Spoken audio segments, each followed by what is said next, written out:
کروں گا. اور دوسری سب سے بڑی بات جو قرارداد میں لے کے آنا چاہ رہا ہوں, میں یہ چاہ رہا ہوں کہ فوج پاکستان کے اندر قادیانیوں کی بھرتی پر پابندی لگائی جائے, ایم ڈی او کی بھرتی پر پابندی لگائی جائے, لوری گروپ کی پابندی لگائی جائے, اس لیے کہ ان کے دین میں, ان کے جھوٹے مذہب کے اندر جہاد فی سبیل اللہ کا کانسیپٹ نہیں ہے.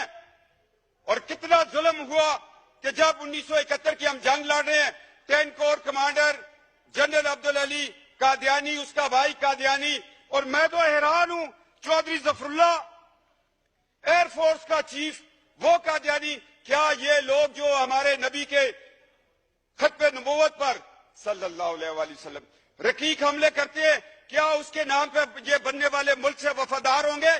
اتنی جرت سے کوئی بات نہیں کرے گا. جناب ڈپٹی اسپیکر سر, آج وقت ہے, آج فیصلہ لے لو, ورنہ یہ زندگی بڑی مختصر ہے. ٹریلین ایئرز کا سفر قبر کے اندر ہے, عالم برزخ ہے, روز محشر ہے, شفاعت ہے, ایک طرف جنت ہے, ایک طرف دوزخ ہے. آج فیصلہ کر لو کہ نبی کے دشمنوں کو اس ملک کے اندر ہم اہم عہدوں پر نہیں دیکھنا چاہتے.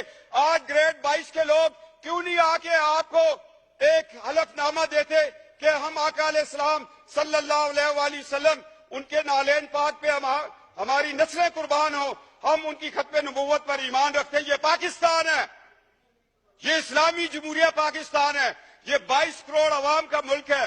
اس میں تمام مکتب فکر اس چیز پر اتفاق کرتے ہیں. میں 4 عدالتوں کے حوالے آپ کو دے رہا ہوں.